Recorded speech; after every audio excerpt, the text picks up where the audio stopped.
This is the Footbrawl Podcast with your hosts, Tyler,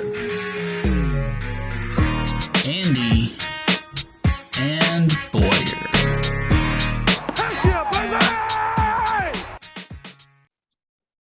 Welcome back to Mantasy Footbrawl Podcast, presented by your performance-enhancing dads. What's happening, fellas? Not a lot. How's your internet, Ty? We're running on my cellular data tonight, so as long as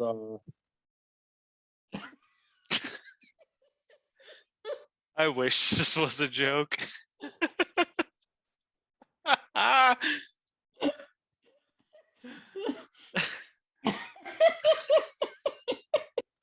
That's a good face to freeze on too. The best part is that we had such solid connection with him for so long before. We've never had issues when he's on his phone. This is great. no, we're good now, right? We're good. Yeah, Yep. we're great We're now. back. All right, let's keep rolling. So this off season, we had a couple trades. We had a trade that involved a contingency. The league has voted upon it that if AJ Dillon is kept, I will get my $2 from Paul. Do you guys want to give a quick opinion on it before we get moving into the trades? Me and Andy, I think, share the same opinion, so I'll just let Andy do it. I mean, we kind of beat this to death in the chat, but I think the Paul being able to profit and not have to pay Ty was an unintended loophole.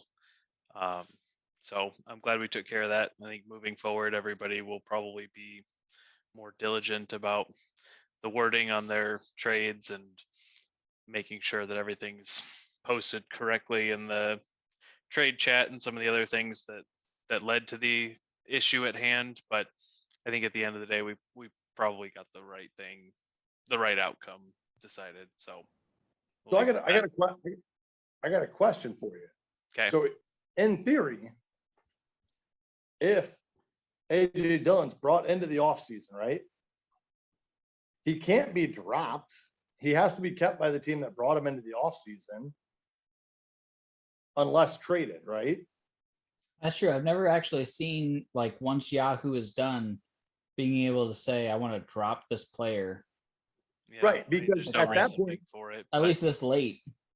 Well, because at that point, you can't bring anybody else onto your roster because we don't have Fab in the offseason. We don't have any other right. means of waiver transactions, which means Paul had to have kept Dillon or trade him for a profit. Or if he gets injured or he doesn't want to keep him, then this whole thing is worked out anyway, right? Sure. So the whole situation, like him being dropped, he can't be dropped in the offseason. Did you He's trade him technically- to Paul in the offseason? No, I traded him to him during season. Well, I mean, there's a window Had he there.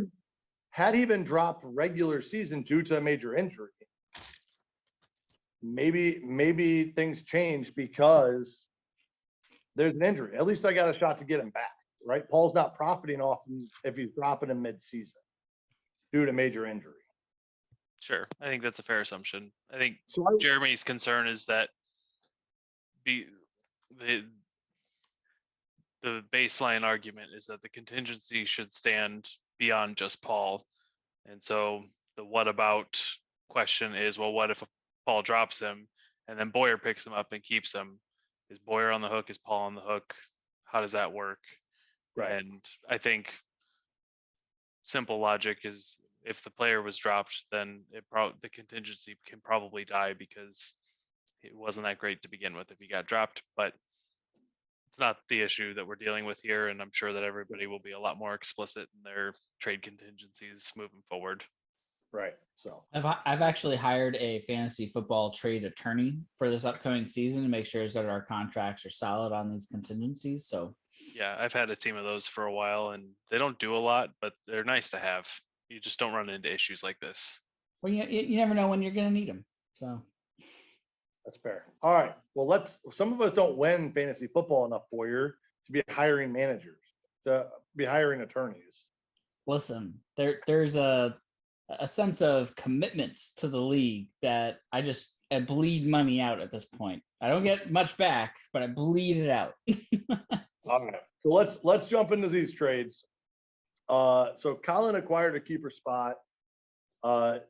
Duo acquired Hollywood Brown and two draft dollars. Andy, you want to give me a quick opinion on that one? So Duo, and we'll get to Duo's keeper options here in a bit.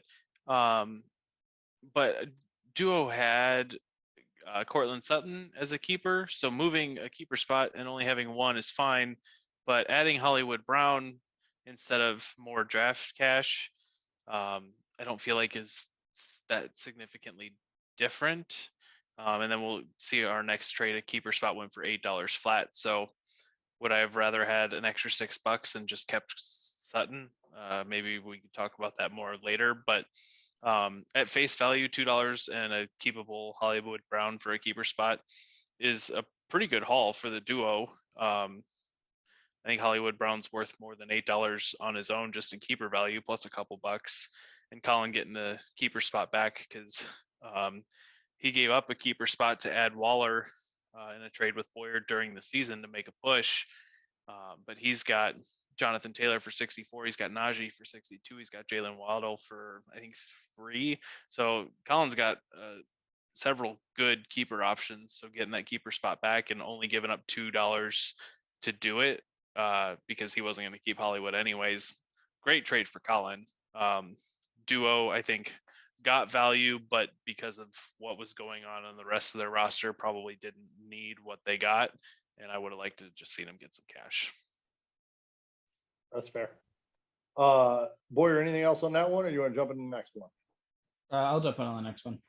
So the next one is I give Charlie 8 draft dollars for a keeper spot. How do you feel about that? You gave 8 draft dollars for a keeper spot. I feel like that's pretty much what, like, keeper spots before, I feel like were a lot more highly sought. Maybe in the first few years of the league, they were going between like 10, 12, somewhere around there. And people are starting to realize kind of what that means as far as it's like, well, I've got to add $8. Like I got to lose that $8 to keep my $3 keeper. So my $3 keeper is no longer a $3 keeper. He's now an $11 keeper. And so $8, I think, is pretty fair for what the league has kind of understood what it is. I think it made sense as far as, for both managers to get, the funds and get the keeper spot. So that, it's pretty pedestrian just by itself. And I think the value is pretty much spot on.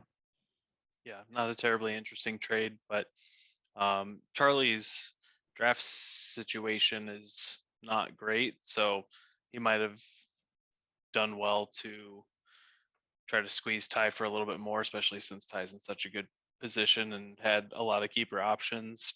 But maybe he did. Maybe he started at 5 or 6 and got him up to 8. I don't know. The value is fine in my eyes. 8 for a keeper spot feels about right. So there were talks between me and Ty about me giving him a keeper spot for roughly the same value. So if Charlie tries to squeeze him, then Ty would have had options, because at that point I was expecting Michael Carter to not have Breece Hall in front of him. So at that point I was looking to sell the keeper spot if I could get the cash. So I'm not sure Charlie would have been able to get any extra. I think it ended up working out based off of like what happens. Yeah. 7 to 8 was market value of what I was looking to get. So yeah, I offered you 7. You didn't take it, jerk. Well, you also said you were looking at possibly buying one of my keepers. So well, yeah, and then I didn't. Fair. All right. So anyway, let's move on to Paul trades AJ Dillon to Charlie for $4. AJ Dillon is a $10 keeper already. We'll get into Charlie's keepers here in a little bit, but originally that $2 looked good.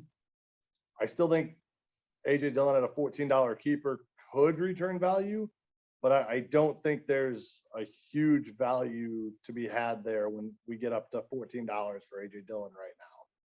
So that's my quick opinion. Either of you guys have a quick opinion on AJ Dillon here? I've got Dillon sitting at about $20 on my board. Good chance he goes higher than that. I just wouldn't have been part of the bidding. What I am going to rant on just real quick here is Charlie made a mistake by coughing up the $2 up front. He should have just took on the contingency, because if Dylan gets hurt between now and the draft, then Charlie's out $2, and Paul doesn't have to pay that $2 because Charlie's not going to keep him. And weirder things have happened. There's no reason for him not to just say, okay, well, I'll take on the contingency, however you want to write that. You could probably just say those words and everybody would understand. But you could say, well, if I keep Dylan, then I'll pay Paul $2, and then Paul would pay Ty $2. However you got to do it. But at the end of the day, Charlie should only be paying that $2 if he keeps him. Was zero reason to pay it up front, and it's probably not going to matter. It's $2 either way. But now you've got a window where you pissed $4 into the wind instead of 2 if something happens to Dylan.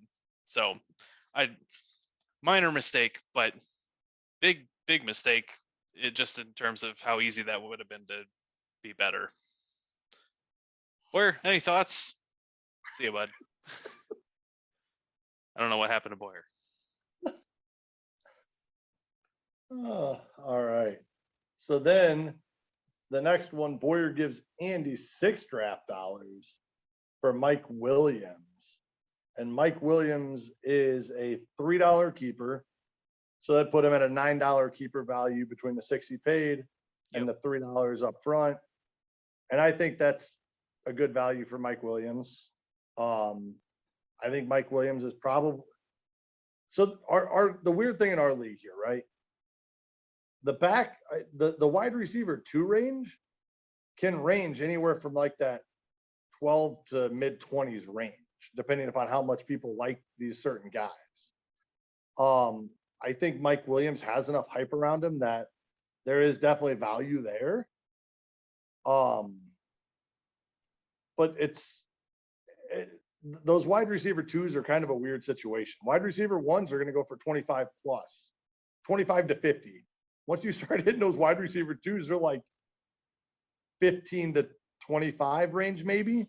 Yeah. So I mean, I know Boyer's keeper situation, wasn't necessarily the best, but it is what it is. So yeah, we'll see what kind of value he gets out of him in the long run here. Yeah, we had some pretty quick negotiations last night. I'll pull back the curtain. I've been sitting looking at my keeper options, and I don't have any surefire, Jamar Chase for $5 or anything like that, but everybody knows I like Javonte, and I've got, I think Herbert's $7, so maybe I could do that. Mike Williams for $3 seemed like the best bet in terms of putting money back in my pocket. I've got Elijah Moore for $1 or $2, which isn't bad either. Like I've got a few guys that have value, and I don't mind pivoting, but it felt silly to choose one of those guys ahead of Mike Williams when I could keep a surefire wide receiver 2 for $3. I was like, okay, well, why don't I throw his name out there to Boyer, because I know Boyer's kind of waffling on his 3rd keeper, trying to figure out if he could add a guy. And I was like, hey, you got any interest in Mike Williams? Boyer's always loved Mike Williams. And he said, yeah. And I said, okay, well, I see him as a $14 value. My board says he goes for 17, and I've got him for 3. So, just save you time. Half of that is 7. I'd go down to 6, because the reason that I started this conversation is because I'm interested in keeping one of my other guys. So he was like, yeah, that works for me. And then we were done. Everybody went home happy. Except for me. Sorry, bud. Boyer, we just finished the Mike Williams trade. Anything specific you want to talk about on that? Yeah. I like Mike Williams more than Mike Singletary, and I was briefly in talks with the duo about Sutton, but honestly, Mike Williams was just too easy to. It was a very easy trade to accept, so just went with it. I can slot him in at wide receiver 2. Don't have to worry about it. That's fair. I would slot Mike Williams in over Mike Singletary all the time as my wide receiver 2. Yeah, we don't play linebackers in the Hall of Fame in this league, but Fair enough. is he in the Hall of Fame? I think so. I don't know. He should be. I think he is. All right. Well, with that, those were our off-season trades so far. Let's jump into the keeper breakdown, dollar values, kind of where we think these teams are at. So we will start with Jeremy. Jeremy has not necessarily thrown out his keepers here yet. I think he did. I think he said Mixon and Andrews. Okay. There's a lot of combo about $2. Something, I don't know. People seemed mad when I was scrolling back. But I'm pretty sure Jeremy said that he's planning on Mixon and Andrews. Okay. So with that, Mixon is $43. Andrews is $13. And Jeremy starts with $196 this year. His other possibility, I don't imagine he'd want to do it this way, but Trey Lance at $4 would be about the only other option. But with quarterbacks in our league, they go so cheap that you can find anybody for $4. No, and even with the upside of Lance, like I don't think you're expecting him to be a top half. And for $4, you could get a lot Lance of again. guys. Yeah, You can get Lance again. I can't imagine he's going for more than $4. Right. So really, but you're not keeping defenses, which he has a couple of. You're not keeping the kicker. Zeke for 65. I'm not keeping Zeke at 65. Yeah, That's probably top of where he's going. Tariq Hill at 58. Tyler Lockett. can't imagine 25. Zeke gets to 65 this year. So I think those are about his best choices for keepers. So Yeah, completely agree. I've got Mixon at $68, and I've got Andrews at 28. So a lot of money there going back in Jay's pocket. Good keepers. right. So Chris is up next. Andy, has Chris done any confirming? Jamar Chase? Chase and Dobbins is who he earmarked in the chat. Okay. Yeah, well, Dobbins, he did draft Dobbins and held on to him all last year for $1 because of that injury. Jamar Chase at $8 is great value as well. Outside of that, really looking at his team, there's Jalen Hurts at $3, but we just talked about quarterbacks not doing, not being highly valued in our league. Alvin Kamara is already high. Melvin Gordon at $12. I don't see him going a lot higher than that. I mean, I think Melvin Gordon for $12, he definitely outperformed that last year. And there's a lot of people I'm high on Javonte, so I think $12 is about right for what I think Melvin Gordon's going to do this year.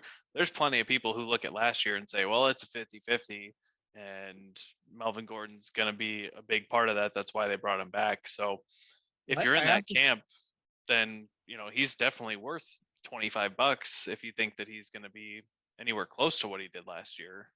Yeah, and I think that in our league specifically, we see a lot of runs on running backs who are exactly like Melvin Gordon, who have done it before. 50-50 doesn't matter. They've produced. Suddenly, running backs dry up and they end up shooting up in value. And, despite what you think that he should go 15, all of a sudden he's 22, 23 because he's the last in a tier. And I feel like Melvin Gordon kind of fits that picture. Yeah. And so Chris goes into the draft with $184, which is probably one of the lowest we've got. Chase more than covers that. Right. Jamar Chase and Dobbins at $9 are two good keepers for the value and will make up a lot of that lost ground. Yeah, real quick, Andy, magical spreadsheet. What does it say that Chase's value is? Is he the best keeper right now? I've to got Chase at wide receiver 2 on my board, and it suggests that he would have gone for $57. So that's $52 in profit. I can't imagine anybody's beating that. Yeah, I have to imagine that's pretty much it. Yeah. And then Dobbins, I've got right here at 28. But if his health gets cleaned up a little bit and we see a little bit more out of him before the draft, then he'll go up. So Right. a lot of keeper value on Chris's team. All right. So then jumping into my team, I've got $222 coming in with 3 keeper spots, possibly 224, depending upon this Dylan situation. One of you guys want to break down my keeper situation? So I don't know if you called this out just to us or to the group at large, but it sounds like Ty's aiming towards T. Higgins for 12, Mike Pittman for 5, and Rashad Bateman for $1, which is a good set of keepers. 3 receivers, lock it in, see if you can't move Singletary for some sort of value, but even if you can't, that's not bad. I think the discussion would be around if it makes sense to go with Singletary for $2 over Bateman for 1. You've also got Deshaun Watson for $1. I don't think you're doing that. Mike Gesicki for $1. I don't think you're doing that. So Higgins and Pittman are the obvious ones. Those are 2 pretty highly rated, highly ranked, highly touted. Everybody's full mast for Pittman this year. So no questions there. I don't know. Boyer, what do you think? In your eyes, Bateman over Singletary, pretty surefire, or lean with the running back since he's already got 2 receivers? I mean, I wouldn't have minded having Singletary at 2. I didn't want to pay money to go get him, but I think he was fantastic at 2. Sure. Bateman's going to be the number 1 there. They don't throw the ball a lot, but I do think that they throw enough for Bateman to matter. I lean towards Singletary because running back is so hard to get and because he's already keeping 2 wide receivers. Like, there's a balance there. But on the flip side, if he just trusts these 3 wide receivers to be his wide receivers 1, 2, and flex, he can just go ham on running backs. You got plenty of money to do it. Right. So there's all sorts of flexibility. There's all sorts of strategies. I don't think anything's wrong, like the wrong way to go because he has so many options. My question, Patrick Mahomes at $20. Is he going $20 this year? Does anybody think? Probably not. I think he's gone $28 each of the last 3 years, but I'm pretty sure he's been the QB1 each of the last 3 years, and Josh Allen's got that locked down this year. So Mahomes has slipped too. Technically, Mahomes could be considered a keeper, like below value normally at 20, but I was kind of thinking, like, I saw that and I was like, I don't know if that's quite going to happen this year. I'm interested to see how quarterbacks shake out with a kind of a change of the guard at the top. Yeah, that'd be interesting. No, and I've been so back and forth between Singletary and Bateman just for what you guys said. The running back volatility and things dry up and do I just snag that as my running back 2/flex? Wide receivers are easier to get / there's more of them. So I've been kind of back and forth on those. Higgins and Pittman are for sure my keepers. And then I think Kenny Galladay needs to be in the I mean, $11. This guy has the potential to just go off in Detroit. I mean, New York or whatever. You know, Kenny Galladay's like 29. Is he still playing? All right. Well, with that, I got the budget to deal with it. So we'll see where my other keeper goes. If anybody's interested in Bateman, I'd even be willing to talk him, or Singletary. So whatever. If not, I got 3 solid keepers and we'll move on. So the duo has 1 keeper spot and $214 going in. We kind of covered their situation with the trade earlier. But their keeper situation is Cortland Sutton at 8 or Marquise Brown at 2. I mean, they have to be keeping Brown, right? They traded for him. You would think. Because if they don't, then they sold a keeper spot for $2, which is a kick in the pants. Right. That So- said, I've got Cortland Sutton at $7 higher than Hollywood on my draft board, and I think that that's about how far apart their cost is. So it's even in my eyes. That's why I was talking about the trade, I said they should have just took the money and kept Sutton, because keeping Hollywood for $1 or $2 versus Sutton for $8 is a wash in terms of value. So they should have just pocketed the money and kept Sutton. Yeah, I think at this point, even if they wanted to kind of renege on that, I think they'd struggle to get the value out of Hollywood that they would have just straight out of the keeper too. But to me, Sutton has the highest ceiling. He might have the highest ceiling out of most of the wide receivers in that like second or third tier, whatever you want to say, that are outside the top 12. That could be a top 12 or a top 5 guy. You know, he's done it before with worse quarterbacks. Now he's got Russell coming in. I would much prefer to keep Cortland Sutton. I think that there's a good, it's understandable the draw to Hollywood, especially with Hopkins being out for 6 weeks. But for me, it's all Sutton. I think a lot of it's going to come down to, yeah, like you said, Hopkins is out for 6 weeks. I think a lot of it's going to come down to Rondale Moore and that offense. They've talked about using him a lot more. Hollywood Brown should be the clear one, but they've talked about just using Rondale Moore in that gadget role, just trying to feed him the ball and let him use his shiftiness. I don't know what that team is going to be, to be honest. And personally, I like Kyler Murray as a quarterback, but he's probably not the most accurate. I mean, we talk about Rashad Bateman being the one with Lamar Jackson. What is the one with Murray that much better than the one with Jackson, when Rashad Bateman is like the only guy there? Where this one, you're going to get Hopkins back. You've got Zach Ertz. You've got Rondale Moore. You know, AJ Green's still there, and he soaked up a ton of targets last year. He didn't catch any of them. But That's still wasted opportunity. But yeah, so I don't know what Arizona's going to be, and Denver's going to pass the ball with Russ. Hot take: Arizona's going to be bad this year.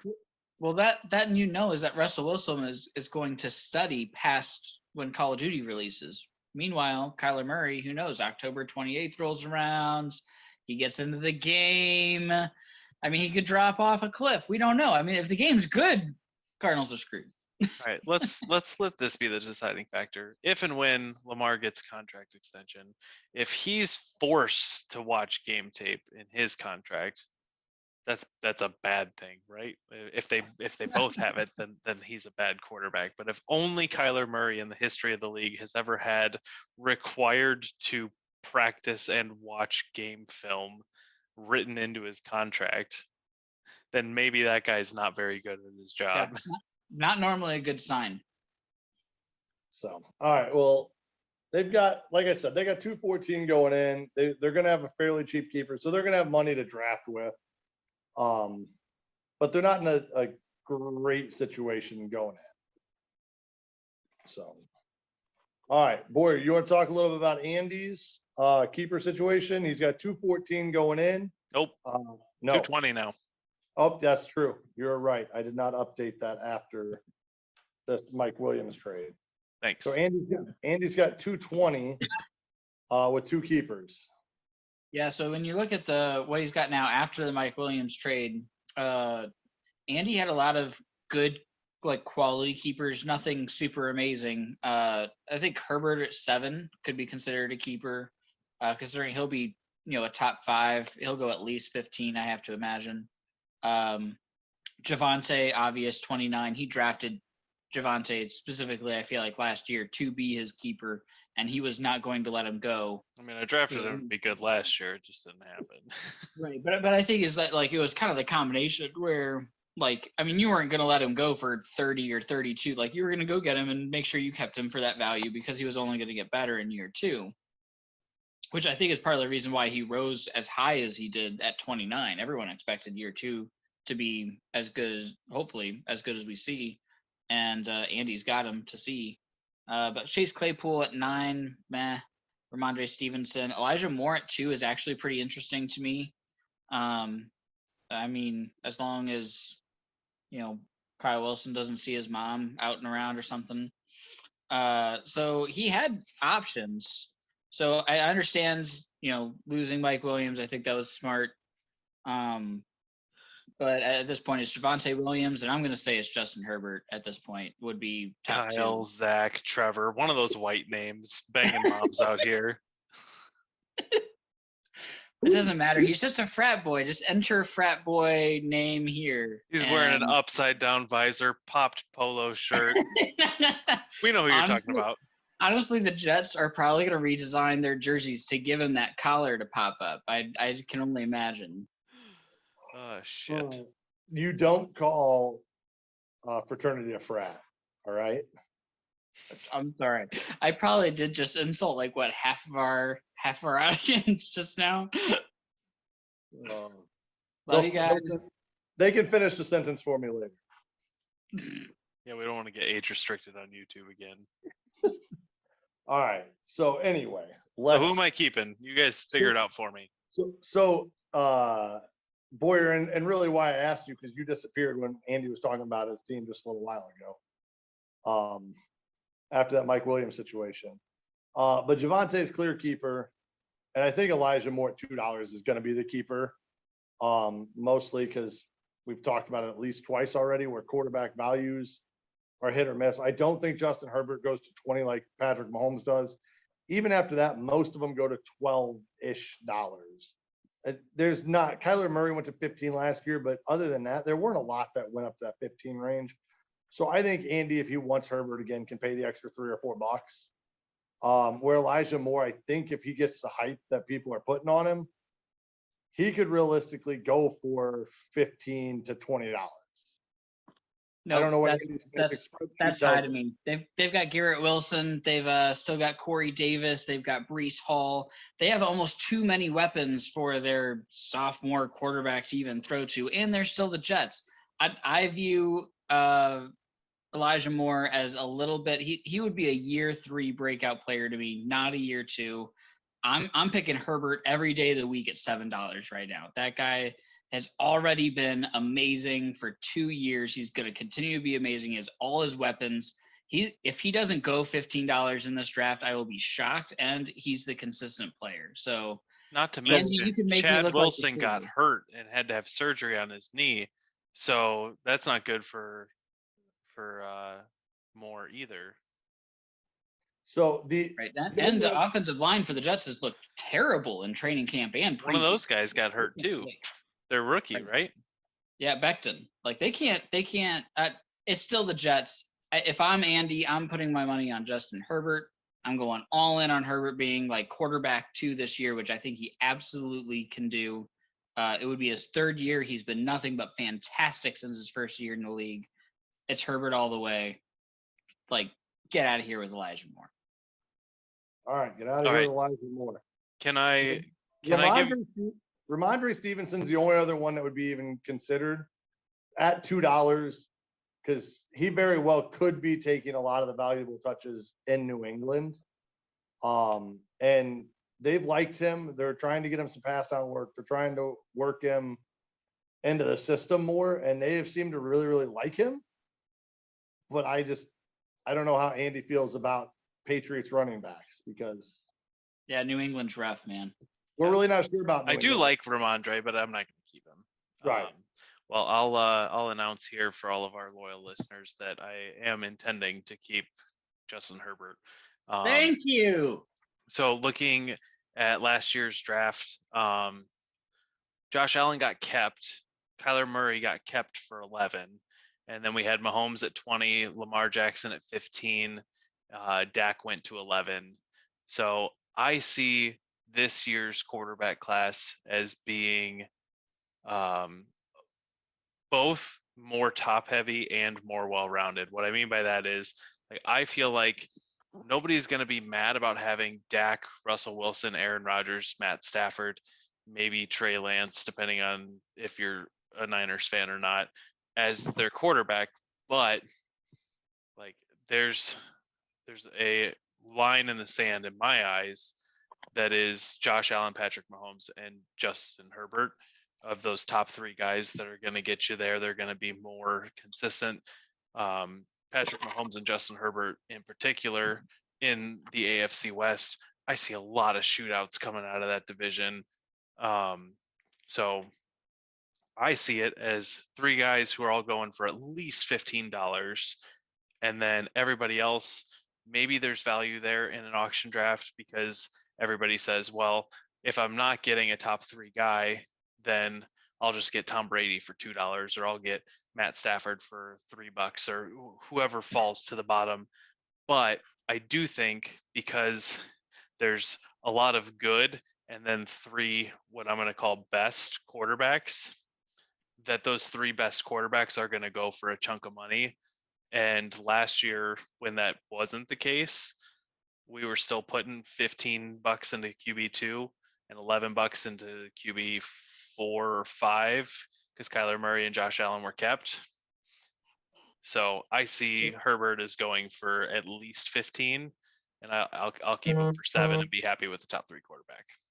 Yeah, so if I remember right, I was hoping to get one of like the Brady Stafford type players for a few bucks last year, and even though like we didn't get a ton of quarterbacks going up because a bunch of good quarterbacks were kept, we saw a lot of quarterbacks that would have been maybe in previous years in that like $3 range suddenly jumped to 8 or 9. Like nobody wanted to be without those quarterbacks, and I just like Herbert to me is such a way better option than any of those guys that it's like I would take that tier drop down between 1 and 2, 3, 4 is just a huge gap this year for quarterbacks. So we're on the same page.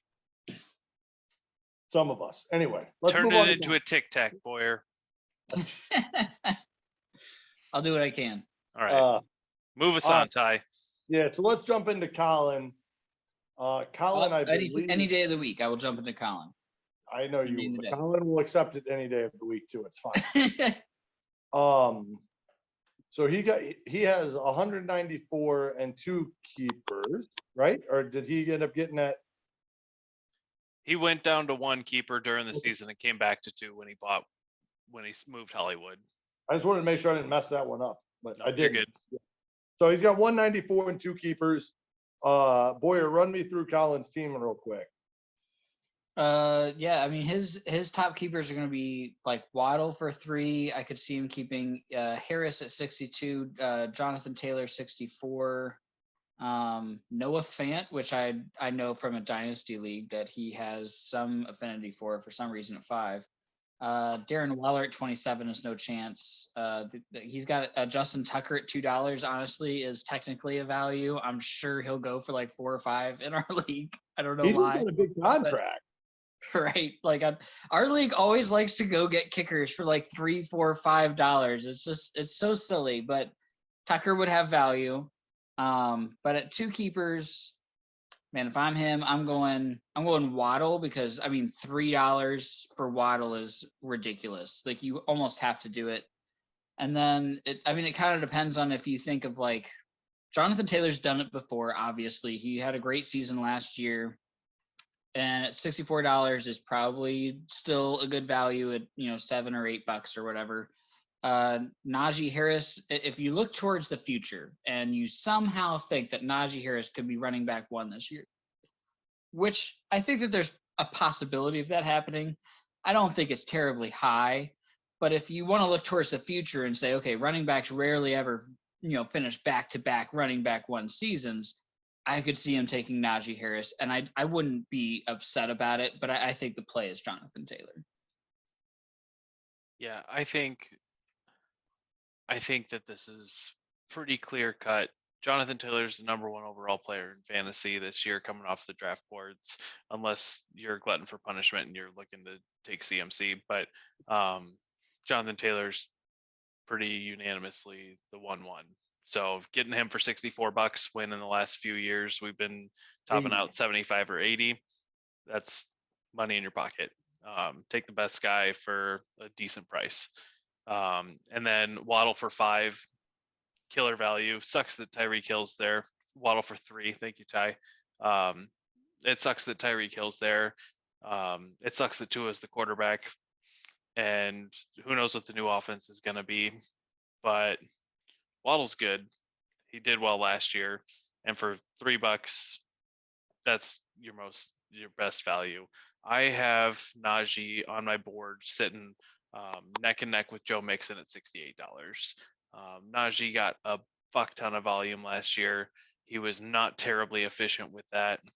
And I see this year as maybe he gets a little bit more efficient, and they probably don't run him on 99.2% of the plays. He probably gets a little bit of a breather here and there. Otherwise, you get into a Derrick Henry situation where the wheels just fall off because you're running them into the ground. So I like Najee. I get what Boyer's saying, but I don't see any reason to take him ahead of Jonathan Taylor. They're both bell cows. Jonathan Taylor is on a better team with a better quarterback, a better offensive line, and far better results last year. I don't see any reason to put Najee ahead of him. Yeah, to be clear, I'm just saying is that if Colin decides on Najee, like, I'm going to understand where. To me, that's getting cute. Like, even if you like Najee, that's getting cute. But like, I'm not going to agree with it, but I'm going to understand where the mind frame is. But yeah, Jonathan Taylor, I think, is the obvious play here, just because of how consistent. And I mean, with Matt Ryan, they could throw more, but Jonathan Taylor is a good enough pass passing back. And if they throw more, he should be even more efficient, which would be kind of amazing. Because I mean, that dude's good. Like, he's just a good runner of the football. And I just don't think that they can not take Jonathan Taylor here. Yeah. Yep. So the only way I see him keeping Najee is if he's keeping Najee and Taylor. Yeah, I could see that. Yeah. Which in theory wipes out $106 or $126 of his $194, leaving him what, $70-$80 left to play with. Yeah. Plenty of people have done that before. I mean, Colin did it last year. He spent 64 and 62 on these guys and had a very good team. Yeah. So that would be the only way he's keeping Najee.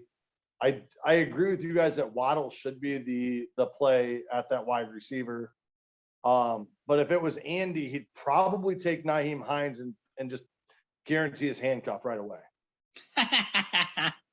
Honestly, so hold on. Not a handcuff. Hold on. I had Nyheim Hines last year, hoping that he would get some of the scat back work, the handcuffing.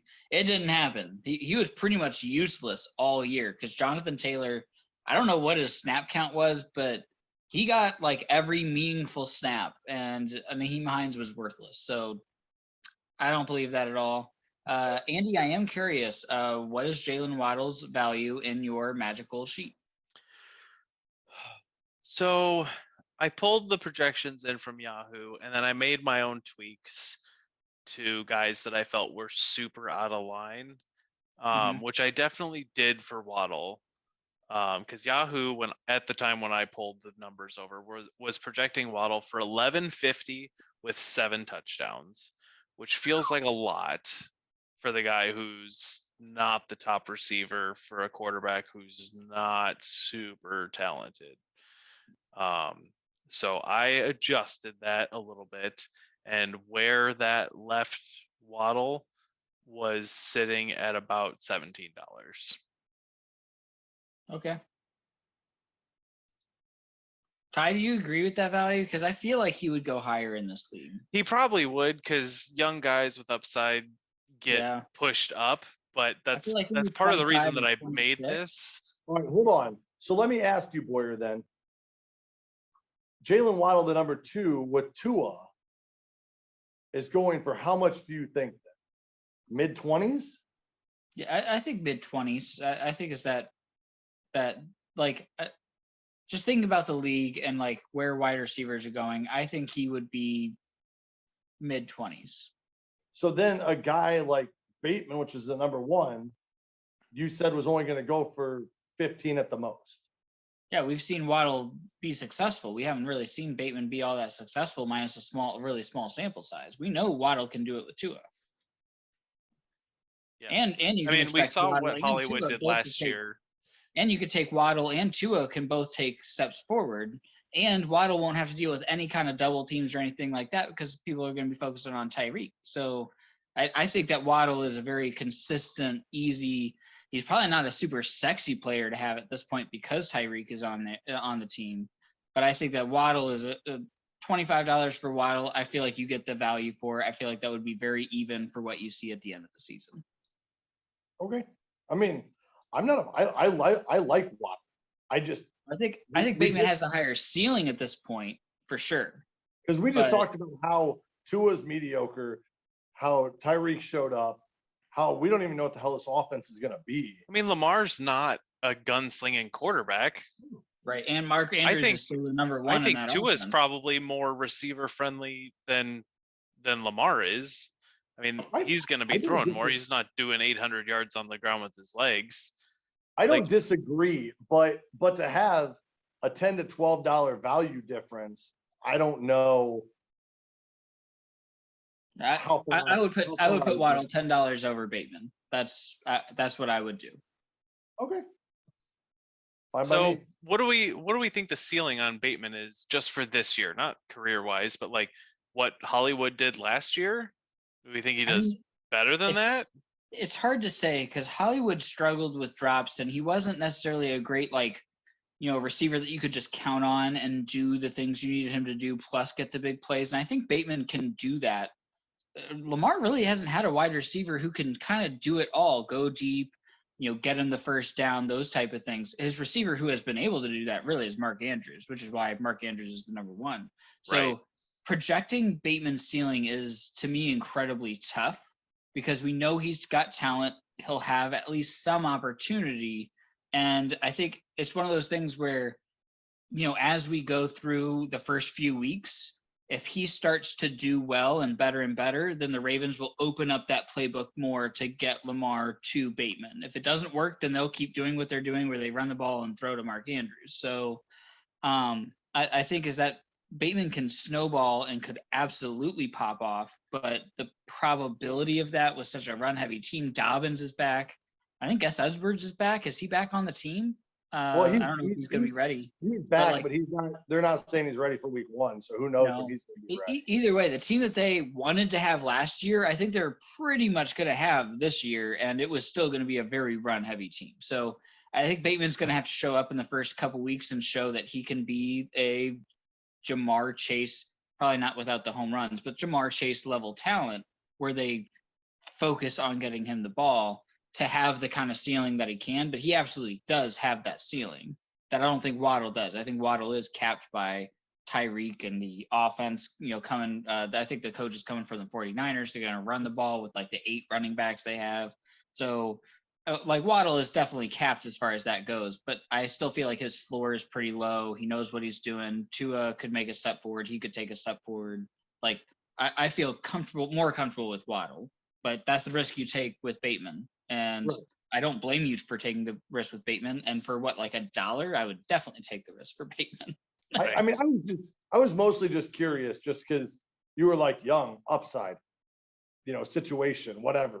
So I just wanted to feel out where you're at. The difference is has done it before, and Bateman's not done it before. So there's Okay. there's the difference. That's fair. All right. So now we're gonna go into a little pow. Boyer, what are you smoking, man? Come on. I think your values are off. I'm just kidding. What That was pretty what- good. That was good. I like that. What are you drinking tonight?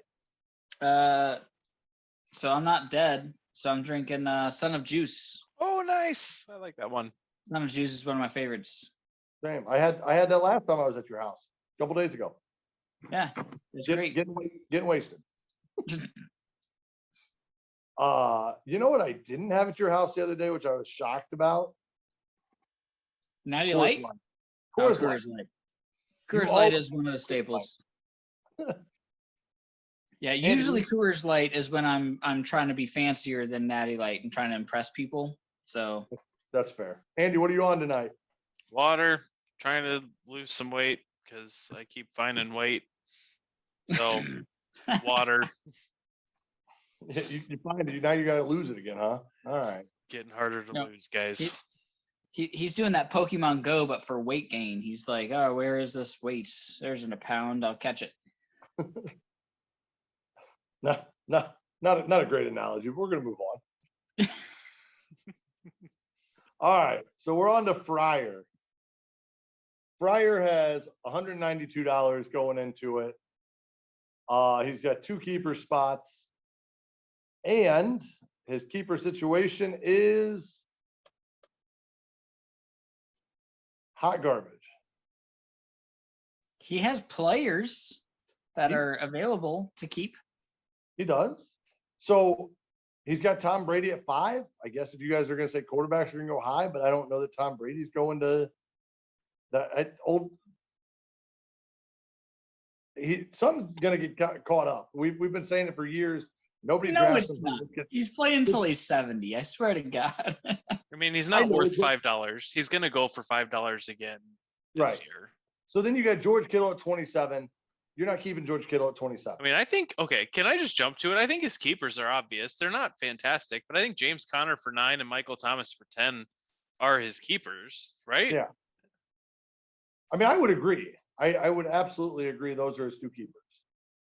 I don't see anybody else. Robbie Anderson has no value. George Kittle was bought at peak last year.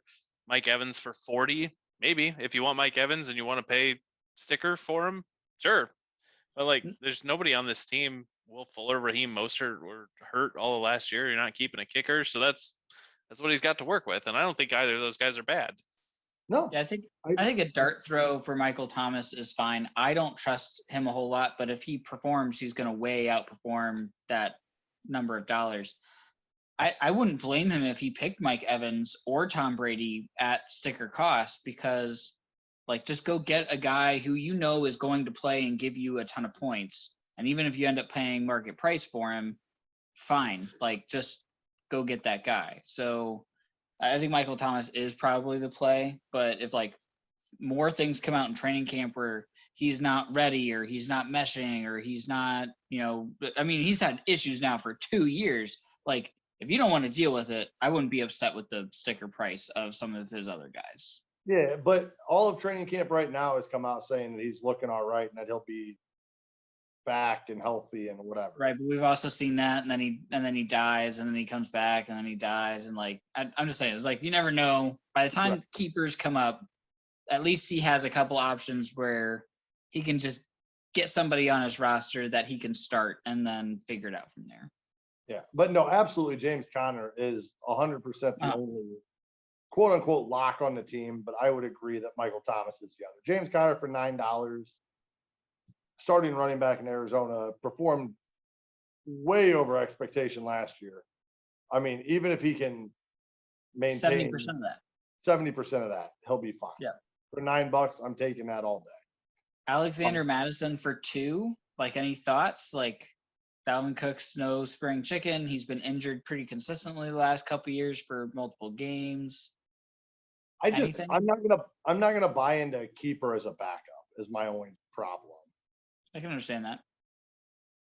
I not opposed to Alexander Madison, but I think he's gone for anywhere from $2 last year to like 6 or 7 when I bid Andy up one year. Right. So until he becomes the bona fide starter, you could get him for 5 or 6 maybe. Yeah, so max value of like $4 there. And Michael Thomas has the upside. So I mean, you go there and just pray this guy plays and is healthy and doesn't pull Antonio Brown at some point here. Yeah, take the risk at 10 and see if he gives you $40 worth of value. I got you. Yeah, that's where I'm at. Note, I am not big on Michael Thomas. I adjusted the shit out of his projections, and my spreadsheet tells me he's worth $8.50. So, but I think in our league, if he goes back in, he would. and everything in training camp is not negative, because everything right now is It's been looking great fine. so far. Yeah, I would But he say hasn't played in Michael Thomas- 2 years. he hasn't scored a touchdown since 2019. That is crazy to me. I mean, Christian McCaffrey is practically in the same boat, and he's going number 2 overall. So what the fuck do we know?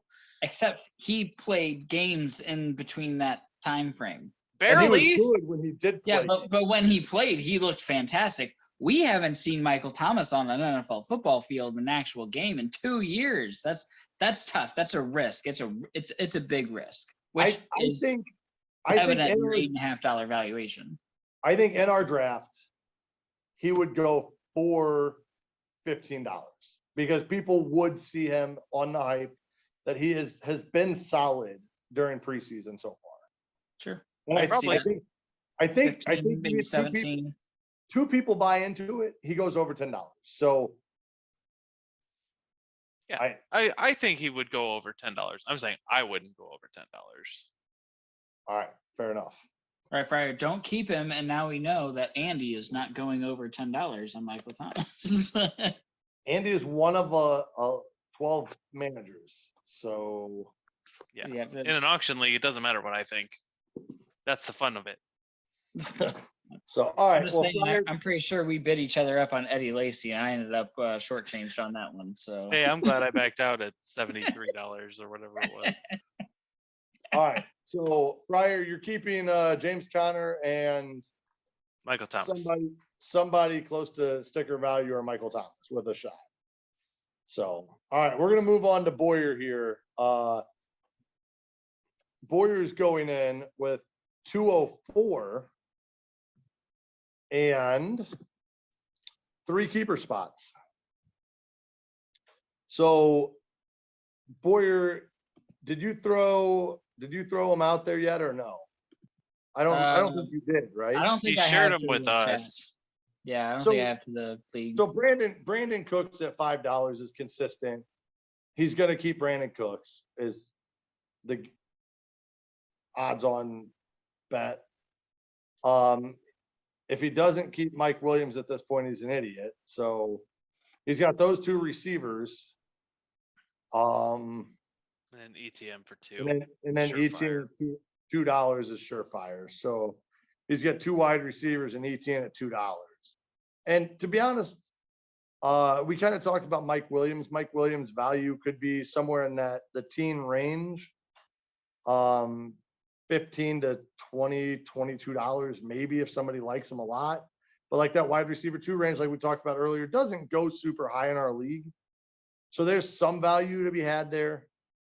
Brandon Cooks is probably in the same general boat, probably low teens for Brandon Cooks would be my guess.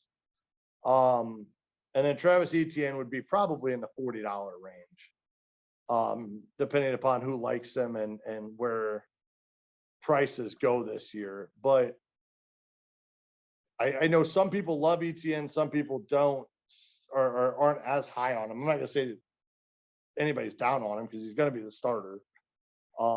Those James Robinson reports I don't think are scaring anybody at this point. But I would say Etienne goes in that $40-ish range. I mean, Clyde went for 41 last year. I mean, a lot of other tier, like Boyer was saying earlier, those tier running backs, once you get there and everybody else is gone, you start bidding them up because you say, hey, that's gonna be my running back 1. So, I mean, I could see him going for about that $40 range, which is a hell of a value from $2 keeper, to go along with your 2 wide receivers that are your wide receivers are going to be minimal value, some value, but Etienne's going to cover a lot of that. Yep. I don't see any pivots. I think of the bunch, Brandon Cooks is probably the lowest value. And I don't think you're pivoting from a $5 Cooks to a $3 Landry or a $2 Gage or a $10 Michael Carter. So Boyers are pretty locked in as long as there's no injuries. Yeah, so the I got Etienne in the trade with Cup. So if he doesn't return a pretty good value, then that's going to look like the worst trade in the history of the league, or at least close. So I'm a big Etienne fan. I'm going to be watching all the Jaguars games. Sorry. For me, Brandon Cooks at 5 isn't like something really fancy or special, but the dude's consistent. He just plays. He gets yards. He gets touchdowns. I'll take that for $5 in the flex all the time. And then I was happy that Andy was, provided the Mike Williams option, because I was struggling with that third spot. I was expecting Michael Carter to be that third guy before the draft, and then Breece Hall went over there.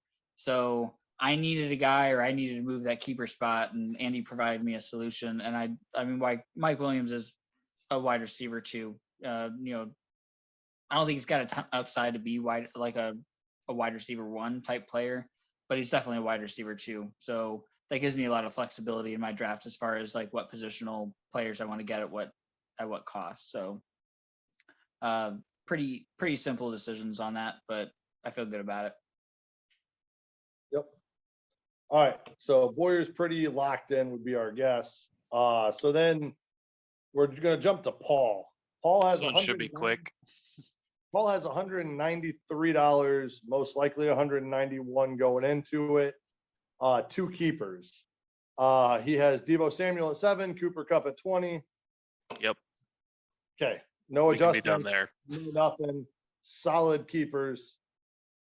Good spot to be jealous. in. I don't think that he should keep Cooper Kupp. I just don't see what he. Okay, no, I'm just lying. I'm just trying I to don't see make that myself feel better.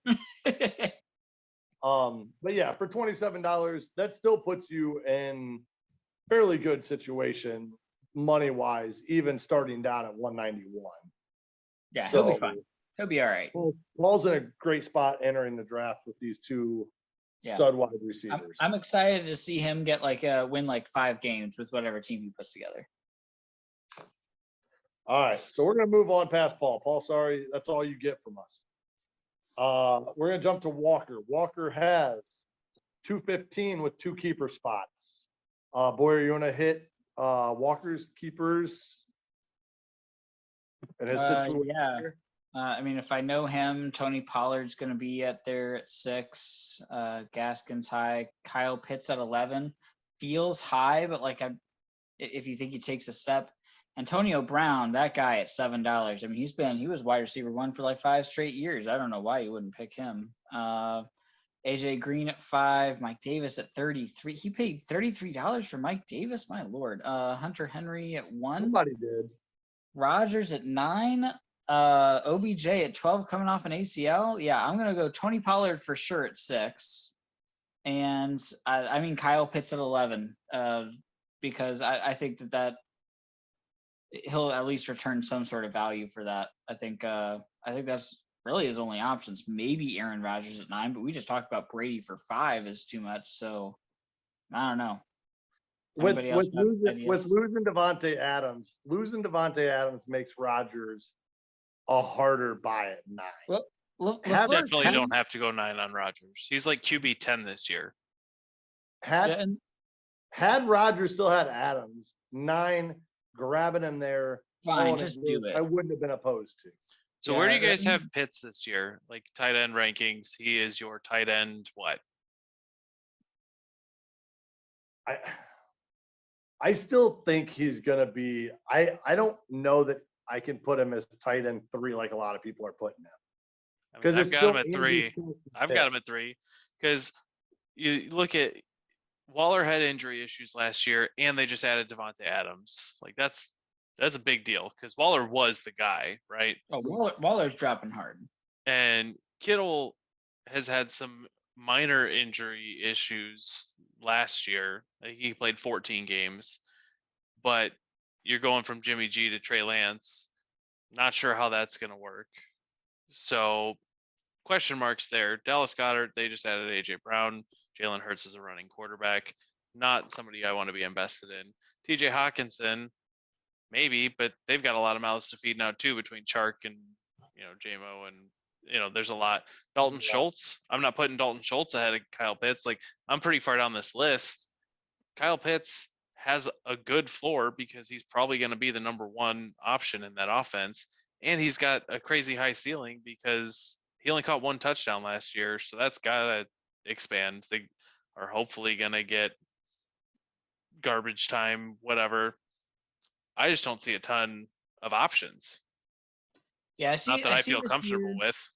I see this year as Kelsey and Andrews, and then tier down Pitts, and then tier down more or less everybody else. And I think that if everybody was available, then you'd see Kelsey probably hitting that. Andrews and Kelsey hitting somewhere in the 20 range. Pitts then hitting around 15, and then so on and so forth. So, like for me, Pitts at 11 isn't a super attractive keeper, but I think he would be the option that Walker has to take here at 11, because there's a chance that Pitts then makes the step forward of now he's top 2 and he produces that $20, $25 value that we've seen now from Kelsey and Andrews, and he gives you a big advantage over the rest of the league who don't have those 3 guys. So and so if you look at it, Kelsey's gone high the last couple of years. Andrews didn't go super high last year, which is why he's going to be a keeper for Jeremy. 15, but Kittle went for 27. I think Waller did too.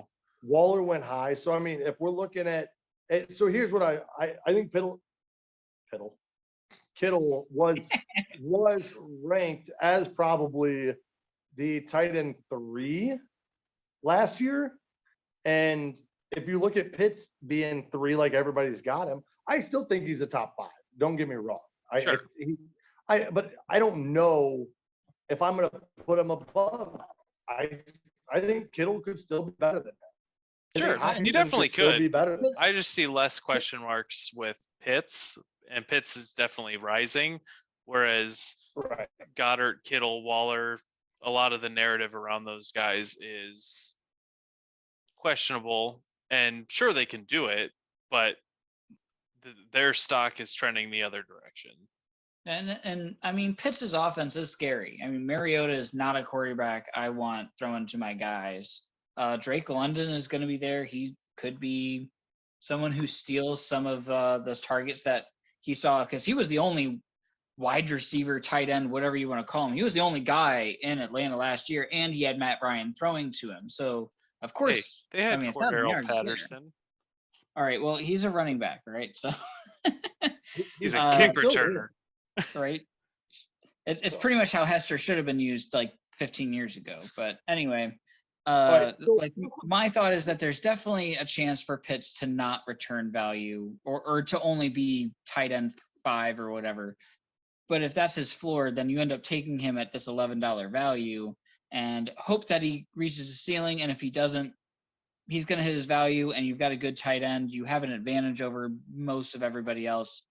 And Walker just doesn't have any other options at this point. More importantly, there's nobody else that Walker's keeping. So we could probably move on. It's Tony Pollard for sure, and then it's got to be Kyle Pitts. Is it Tony Pollard for $6? And he's a Cowboys fan? Pollard's a flex even when Zeke is healthy. But yeah, the fact that Walker's a Cowboys fan makes that a lock. Yeah, it's a lock. I don't know if he's announced his keepers He'll yet. return value on a $6 ticket price even if Zeke's healthy all year. Pollard's involved in that offense. Pollard would be at least $17, $18, I think, in the draft as a flex RB2 with the potential of being the RB1 if Zeke got hurt or was inefficient enough. I don't know about 17, but he's a running back. I mean, we just talked about how they just go for stupid numbers. I think 16, 17. Pollard goes for that. All right, whatever. We'll move on. A couple years ago, Moss and Singletary both went for 13 and 14 or something like that. Okay, thanks for making my point. Ronald Jones was projected to be the number 1 in Tampa Bay. Went for $11 or something. Pretty sure he went for 20. Yeah, and I'm projecting Pollard, who's better than Ronald Jones. His coaching staff has a lot more faith in him, and we've already seen Pollard have, like 1B upside when Zeke is in. I think you're making my point of $16 or $17 value, Ty. I don't know. People were taking shots on the RB1 on certain teams for less than that. So I don't know. I think it all depends on who was bidding and at what time you went up. I mean, Very that's fair. true. That teardrop does absolutely matter about how far running backs end up going. And when they get nominated. If they don't get nominated till the end, they can't be bid high. Or they can if someone held their money too long, or a couple people hold their money too long, or if someone is a Cowboys fan. All right. Anyway, let's get off Walker. He's in a mediocre situation going in. Luckily, he's got some money to spend. So, all right, going to Charlie. He's got 182 with one keeper spot. And if this dude doesn't keep AJ Dillon, I don't know what he's doing. So I don't think there's a whole lot else to talk about here. Yeah. Devonta Smith for 6. Justin Fields for $1, maybe. But you can get Justin Fields for $1 come the draft. Saquon for 57 if you're real high on what he's going to do this year, but I think he probably goes around that in the draft. Lamar for 15 isn't completely terrible. No, I think I'm fine with the Dillon acquisition and keeping him, but none of it's great. And Charlie doesn't have a ton of money, so it's a bummer situation for him because he's sitting toward the bottom of the league going into the draft, just in current situation. So, but yeah, if he doesn't keep Dillon, he's a moron because you just shelled out $4 for him, and it could have been $2 in a contingency to where you at least still don't feel like an idiot for not keeping him because then at least you save $2. But that's not how Charlie wrote his contract. So. All right. All right. Gotta get them fantasy trade lawyers. So let's jump to Robbie. Robbie's got 184 and 2 keeper spots. I think he announced who he was planning on keeping, right? Yeah, He did. Fournette for 7 and Mooney for 2. Okay.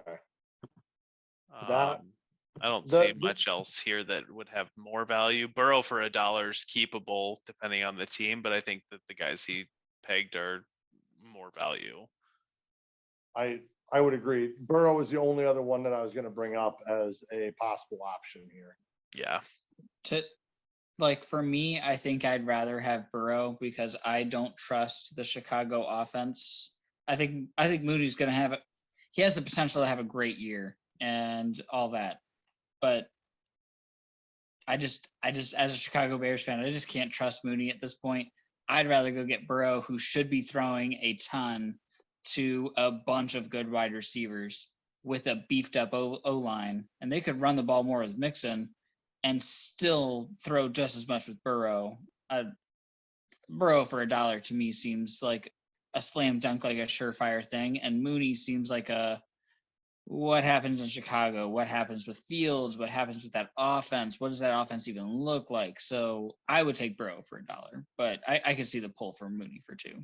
I mean, Mooney did it last year when Allen Robinson was still there. Granted, they didn't throw to Allen Robinson. I don't know what the fuck that was, but I don't feel like our offense can be much worse than it was last year. And Mooney returned plenty of value on $2. So no reason not to keep him and hope that he takes a step forward. And if a guy that's a young upside guy in Miami is going to get mid-20s. Again, I'm coming from a Chicago Bears fan basis or bias of against my favorite team's players. We know it's bad. We know it's ugly. Right. It's ugly. It could be ugly throughout the year. Mooney could play fine throughout the year while we're ugly. I would just take Burrow and hope that they continue their air raid offense where he's just throwing it bombs to Chase and Higgins and throwing it to Boyd and has Mixon in the backfield. I like that better. But that's again as me as a Bears fan. So right. Well, and so coming from that, let's go back to a fantasy football perspective now. Joe Burrow for $1 in our keeper league. He's not a top tier quarterback. He's not one of the 3 Andy said are going to go for 15 plus. He may be in that $9 Aaron Rodgers range from last year. And Robbie may want to save money on a quarterback and thinks that Joe Burrow is not that much different from a Stafford or Rodgers, who are sitting around QB 9 and 10, or he may say, "Fuck it, I don't want Joe Burrow. I want to get a better quarterback, and I want to spend up for Mahomes or Josh Allen." Maybe that's what he's going for. So lock in a receiver and a running back, and then go get a big quarterback and have an advantage there. So My only if you had Darnell Mooney on your team, is he your wide receiver 2? Plug and play wide receiver 2. I mean, For it sure. depends on who else I get. Robbie's only got $184, so I think that means probably yes. Yes. Okay. Well, and that's what I'm going off of, right? So he's got $184. If he was sitting at 220, then maybe Mooney is a flex option depending on who else he gets. But I think at 184, you're keeping Mooney to play him.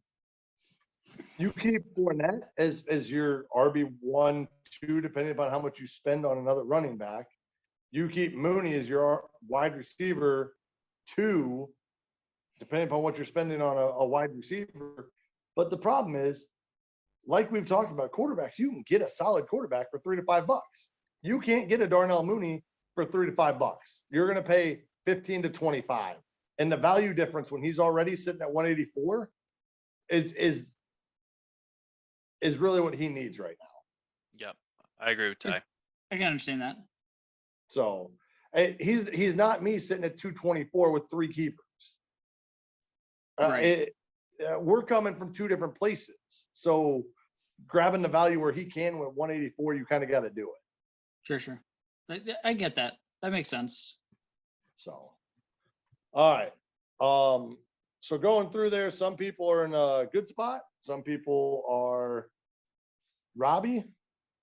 Charlie. Andy, are you giving us your who's coming into it good and who's coming into it bad? Yeah, I can. I'll just tell you my rankings. How's that? Yeah. Uh-oh,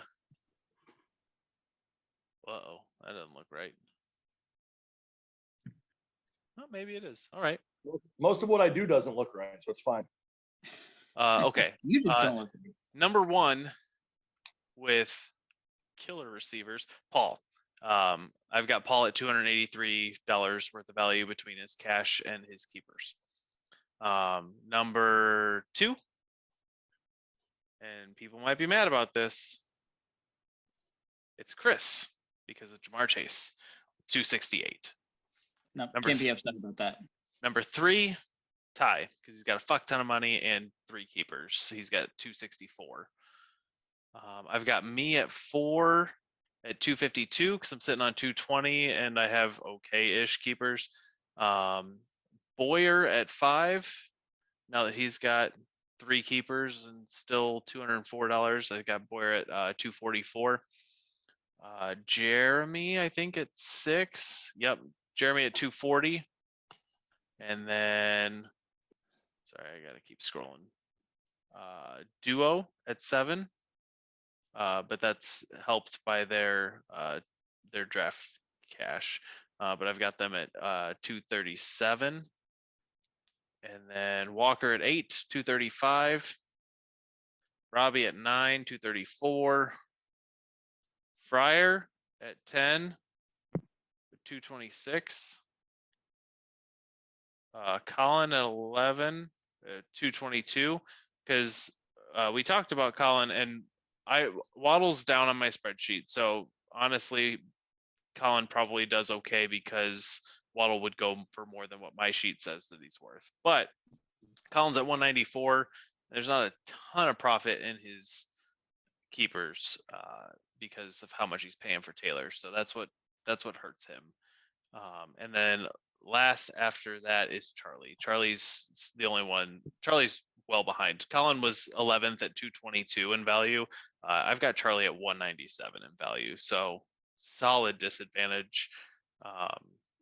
$86 behind brother Paul. So Andy, throughout the years, have you kept track while you've had the magic spreadsheet of awesomeness, kept track of like year to year, like what teams have been able to do? Because I'd love to see like what that means as a league. Like, do we have better keepers this year and better situations versus previous years? Do you have any historical data on that? Because that would be pretty cool.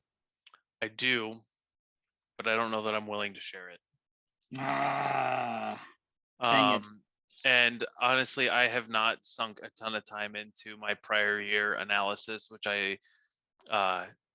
here's a 30-second version of how I do well in this league. I split my draft prep about 2/3, like reading up on players and rankings and tiers and values and projections and all of that. And I do the other third of my time doing analysis on our drafts and figuring out like I know where people are going to go. And some of that is situational. We've talked about when guys get nominated and who has money and all of that. But especially at the top of the draft, I have a pretty honed in approach in my research to know what guys are going to get, paid for. So To know exactly that Tyler's going to spend every dollar he has for a running back that's going to be injured. David Johnson. McCaffrey. So I like it. All right. Well, All right. hey, good stuff, Andy. I appreciate you sharing what you got. Yep, happy to. While you're sharing fantasy stuff, it's been a while since we've had any dad jokes. You got one of those for us, Andy? I do. Are you guys ready? I am. Is it a long story one that you like to tell? Are you ready, Ty? Oh, I'm ready. Let's go. All right. So one day, there's a bear named Larry, and as bears do, Larry needed some honey. So naturally, what does Larry the bear do when he needs honey? He goes to the grocery store. He drives on down to Aldi. Now, Larry is so unbelievably massive that he could barely fit into his car. But he squeezes in. He drives about 30 minutes to the nearest Aldi, squeezes himself out of the car, wanders over to the shopping carts. I don't know if you guys have been to Aldi or not. Maybe our viewers aren't familiar, but when you get to Aldi, He didn't have a quarter. so he fumbles around in his tiny little wallet searching for a quarter, and very precisely pinches one between his claws, puts it into the slot to get the card out, and he walks across the parking lot, squeezes himself barely through the grocery doors. Now, Larry the bear has been to Aldi hundreds of times. He knows exactly where to go to find this honey, but being so large, he has a hard time squeezing through some of the aisles. Aldi's got boxes and shit all over the place. So, but he knows the perfect path to get to the honey. He avoids most of the choke points, makes his way there. Once he reaches the aisle, he takes one of his enormous paws, sits it on the shelf with the honey, and what he does is he just puts his arm up and he walks down the aisle and just knocks every honey into his cart as he's going down. Larry was out of honey. Larry the bear wanted honey. He's getting all the honey that Aldi has to offer. So once he gets to the end of the aisle, every honey in the store in his cart, he decides he's going to head to the checkout. Now, I don't know if you guys have been to Aldi, but those cashiers are freaking gunslingers, man. They will whip your shit into the cart, no regard for the eggs, and they are speedy. But today, old Nancy's on the cash register. She's moving pretty slow. So it takes about 10 minutes for Larry the bear to get to the front of the line. Once he's there, he starts unloading the massive amount of honey onto the belt. And once all the honey's been scanned, old Nancy asks Larry the bear, "Would you like a bag?" Larry says, "No, thanks, I can just carry it." And old Nancy says, "How are you going to be paying today?" Larry the bear stops and he thinks.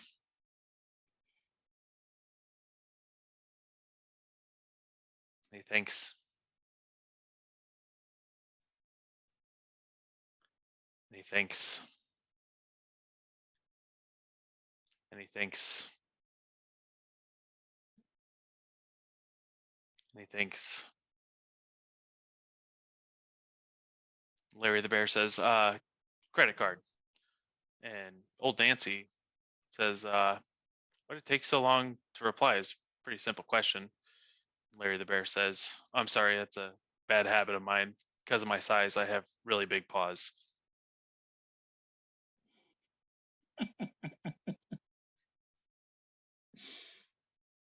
I almost fell asleep twice during that with my narcolepsy, so that was good. Big pause. Get it. Tyler, thoughts? Are You you guys wanted a laughing? joke. Is your internet gone? Where are you, Ty? We got a joke. We got something. You guys wanted a joke. You got a joke. I got lots That was of good, things. Andy. I got lots of things to think about before next time. Oh shit. All right. Well, on that note, you guys got anything last minute for the league prior to the draft next week? No, Not, but nothing important. No. we should figure out if we're getting together. 'Cause otherwise, Boyer and I are just hanging out here. But I, if I people are think getting together up in the burbs, I'll make the drive for it. I think we should Same. actually make sure we get a time for the draft. I feel like that's going to be important. Yeah, we should have like an assigned leader that figures all this shit out for us. I like that. I like Their that. way to get one of those. Maybe we could like elect them like a democracy. No, fuck that. He's maybe more appointed like a sheriff or something. Yeah, let's Like just a appoint 'em. dictator, self-appointed. All right. Well, if you're getting together, let us know. We'll get as many of us as we can together so we can enjoy somewhat of a normal draft. Or I'll just Ish. draft here and have all my screens spread out. Probably not. All right. On Do you that, have if you're ranked at the bottom, Charlie, good luck in the draft coming up. If you're ranked at the top, Paul, don't fuck this up, man. Other than that, I think we're out.